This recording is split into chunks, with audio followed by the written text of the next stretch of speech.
Well, hello everyone and welcome to my review of Zombicide Friends and Foes expansion. This is the expansion for the Zombicide Black Plague and Green Horde.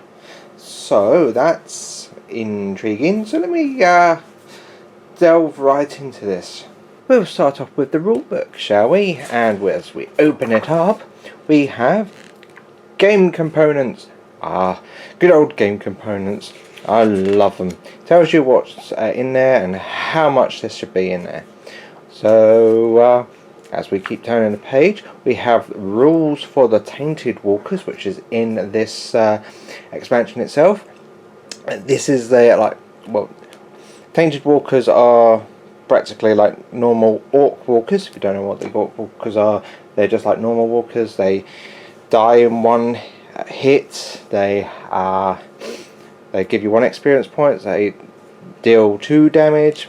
However, if you are in the same zone and you kill one of these tainted walkers, then that survivor will take a damage. Then you get to have a armor save as well.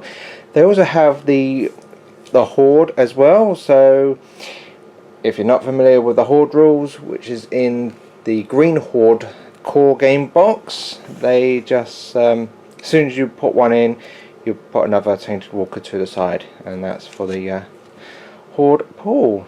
Anyway, the rules for how to use the Horde and how they get used. I mean, it's all in the Green Horde game, and I actually had already reviewed that, so there you go.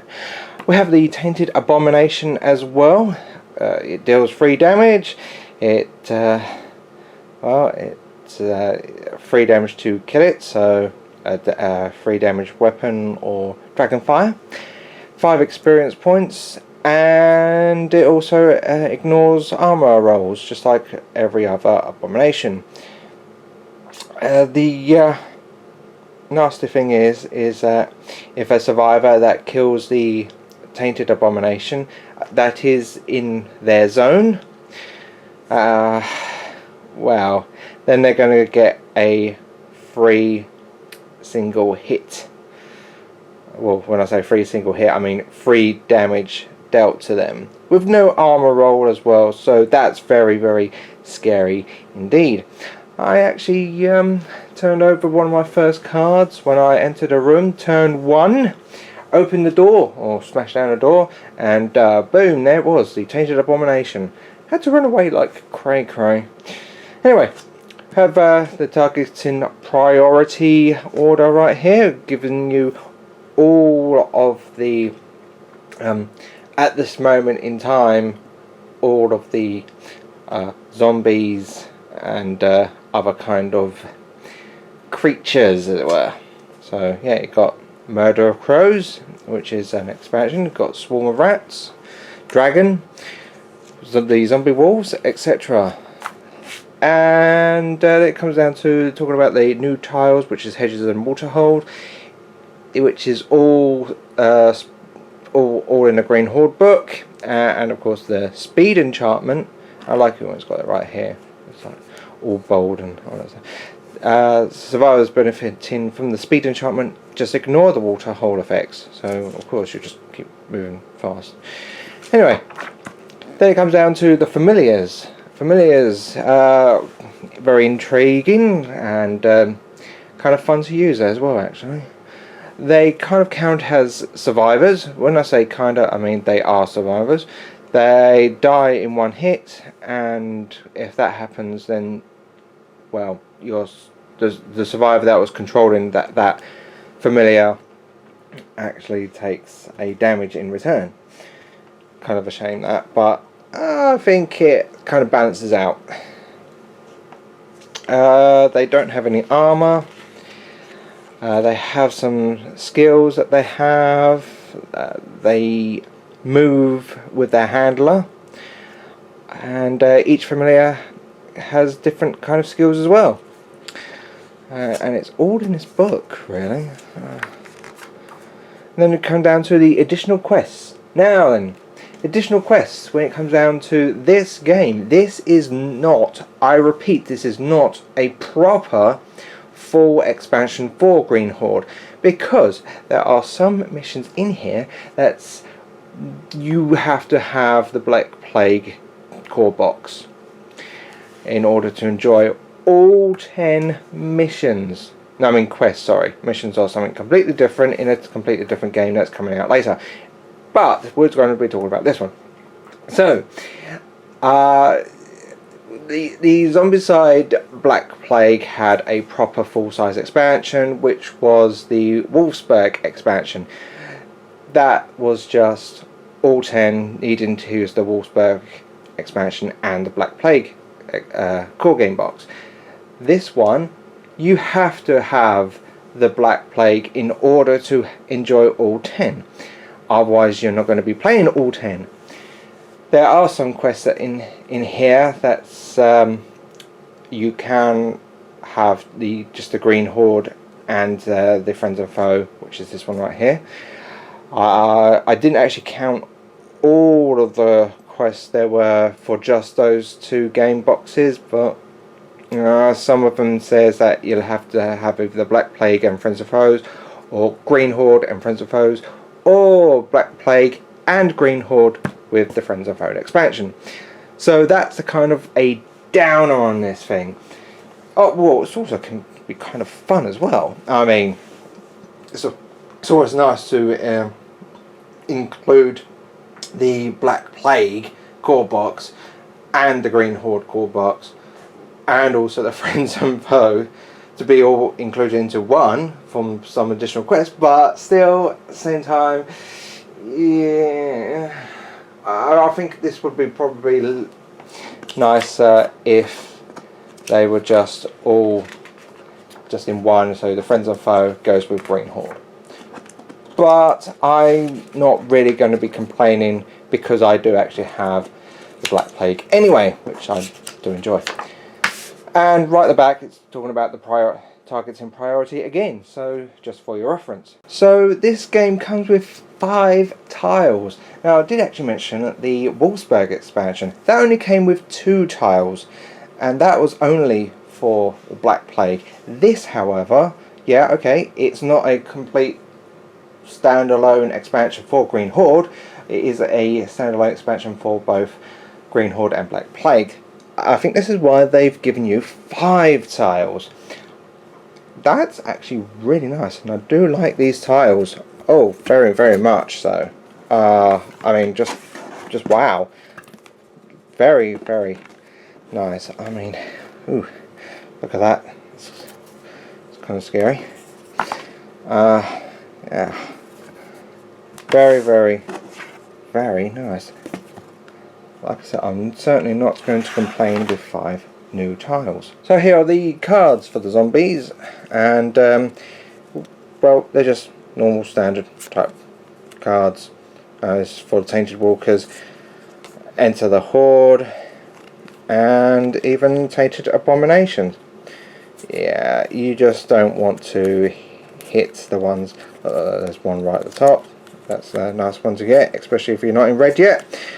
But the worst one was that one.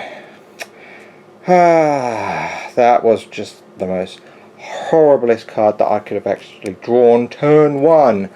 Oh, right next to my survivors. Oh no, that was just so horrible. But still, it was quite interesting as well. I was running away from it. So this game comes with 19 equipment cards, and 6 of them are familiars. We'll get into the familiars later. Yeah, it's just your standard. Look at me, I'm kind of pretty and new and all that stuff. So it's, you know, it's pretty obvious what they are. It's just like quite neat. I quite like them as well. Now then, familiars. There's 2 different types. 2 different types of the 3 types of animals in there. There you go. I knew I'd get there in the end. So you got the flying cat. So cat with wings. They're good with your range shooters, so give one for your person that's starting with a bow and one starting with a scroll, because they can actually see over everything. Quite nice. You got the dogs, which can search for you. That's quite nice.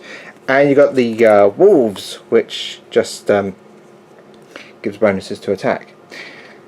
So they do give out all bonuses.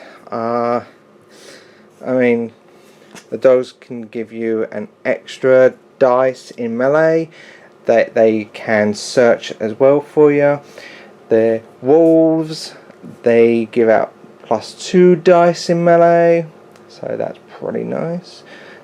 And like I was saying about the flying cats, which well, they allow your ranged users to shoot over walls and hedges, and they all have their own stats as well, so if you want to attack with them you can.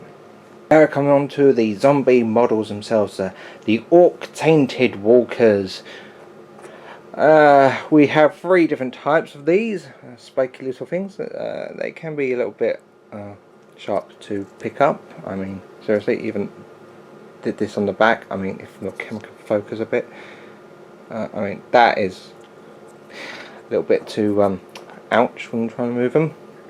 Yeah, but I mean, seriously, the brightness of these things are so seeable. When I say seeable, I mean on the board. So these were the 3 different types of orc tainted walkers. These aren't your average walkers, so they don't get any activation when it comes down to extra activation walkers, because they're not. And this is the tainted abomination, kind of scary kind of beast. Look at that. It's certainly not a majestic beast, that's for sure. It's a little bit difficult for, I think, for my camera to actually get all the nice little details on that, but they're still quite nice. Here are the 6 familiars that you get in the game. Well, you've got these 2 big wolves, pretty big. The only thing is that they are exactly the same, except just for a different colour. That's kind of unfortunate. Just like the dogs, exactly the same model, just different colour. Oh no, I've just dropped that one. And the cat with wings, exactly the same model, just different colour. That's kind of unfortunate. I was hoping that there was going to be a little bit more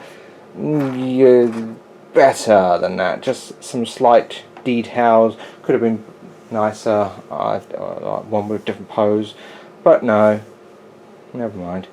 Now we'll start off with the 4 survivors that you get in this box.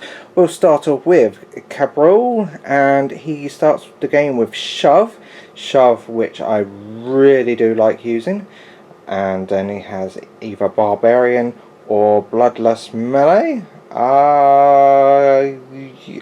Yes.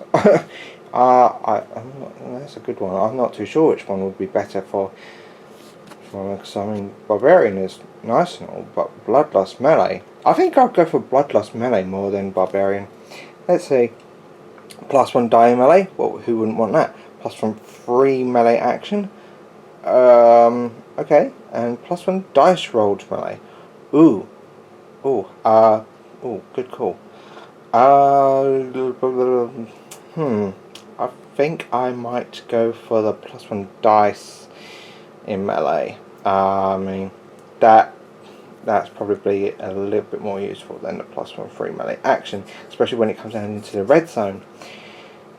Yeah, then probably the free melee action and then the +1 dice roll.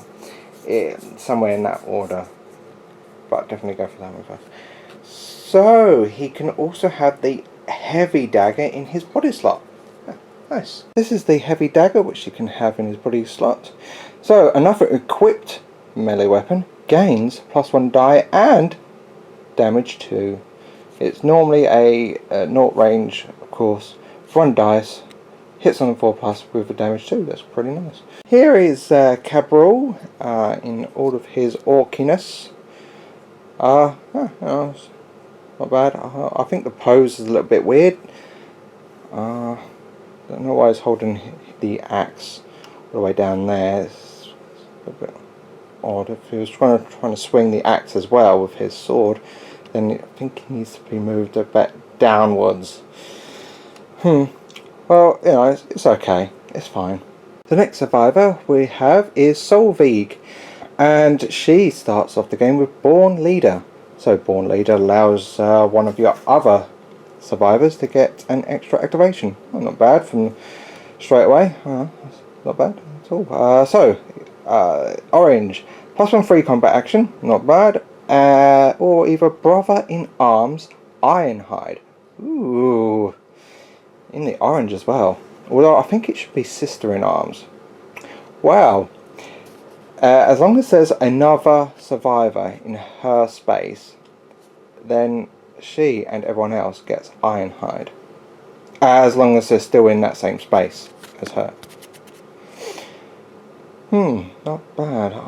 It's nice to have some kind of save, especially when it comes down to the orcs. Ugh, damage too. Yeah, scary. Or the orc fatties. That's even more scary. Well, anyway. +1 free combat action. Okay. +1 dice roll in melee. And Bloodlust. Good question. Because it's in the red, I'd probably go for the +1 dice roll to melee. I'm not too sure about the other two, which one I think would be better. Top one or bottom? That's a tough one. That stumped me. Oh, I'm going to have to move on. Body slot.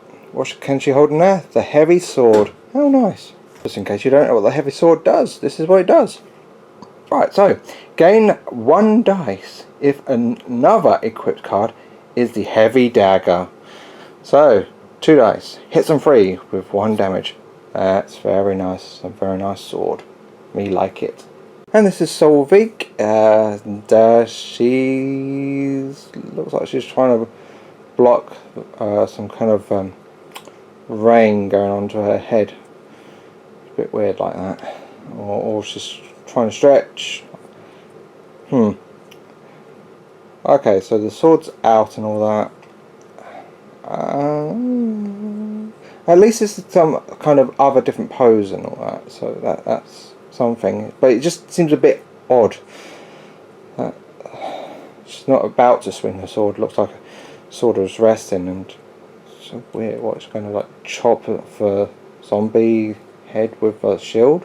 That's not going to be all that useful. Next up is Caitlin, and she has Brother in Arms. Should that be Sister in Arms? +1 die in combat. Ooh, that's very nice, especially in blue. Handy when it comes down to the ranged weapons, like bows and well, scrolls really. Well, although it's for anyone, I mean, why would you want to complain when you have like some kind of special weapon? I mean, that's very good. Anyway, +1 free melee action. Sprint. Okay, sprint could be a little bit more useful to go in for Brother in Arms, Sister in Arms. I'm going to call it Sister in Arms because she's a woman. So sprint is pretty handy. Use one of your activations to move 1, 2, or 3 spaces. Yes. Let's see. +1 free move action. +1 free combat action. Ooh. And roll 6 for +1 damage. Well, that's only useful if you're rolling lots of dice. Otherwise, that could just never come up. I wouldn't bother. The +1 free combat action or move action. If you're going for sprint, I'd go for the +1 combat action. If you're going for the +1 free melee action, I'd go for the +1 free move action. That's how I'd use it anyway. She can also hold a horn bow in her body slot. Nice. Horn bow. Let's see. Uses arrows. Nah, really? Who would have thought? So, choose the target when performing range actions with this weapon. range of 1 to 2, 1 attack dice, hits on 3+, and damage 2. Ah, neat. So really, there's a skill that also does this. It's marksman. There you go, found it. So if you have marksman, this bow is kind of useless. Well, it's not quite useless. I mean, it's got range of 1 to 2 and it does 2 damage. I mean, so that's still something. But if you don't have marksman, I mean, there you have it. Caitlin doesn't have marksman. So here's Caitlin, and well, she's not quite exactly like her picture. I mean, her sword should really be outwards. I mean, let's just get her picture back in. Yeah, like that. The other two that I've shown you is exactly the same as a picture. In fact, the last one I'm going to show you is exactly the same of their picture as well. She's just not. I mean, it kind of looks like she's kind of just resting on her sword. I mean, if it was an angle or something like this way or that way, I mean, that could be fine. But still, I don't know. I do like this model the most out of all of the 4 that you get. I mean, all those backpack and arrows, and you've got dagger, sword. I mean, she's really, really nice. Really nice. Last we have Duran. Just the one, not Duran, just the one, Duran. Right, so he starts off with a +1 dice roll to magic. Nice. He can also have +1 die in magic. Can't go wrong with that. Or spell book. Yeah, again, can't go wrong with that. It just all depends on how many spells you get. I'd probably go for the +1 die in magic, more so with spell book. Anyway, let's see. +1 die in magic. Roll 6 for +1 die in magic. Nah. Or spellcaster. Ooh, I like spellcaster. It's actually pretty good. Spellcaster or +1 die magic. I'd probably go for the spellcaster, also +1 die magic. Oh no! Well, anyway, if I just carry on with that, I think yeah, it just all depends on how many spells you really do get. You might be thinking about spellbook, but I highly doubt it. You'd go for the +1 magic and then spellcaster. Well, there's nothing wrong with the +1 die magic and +1 die magic, just for lols. Anyway, he can have the power blast in his body slot. Here is power blast, although it's called power wave.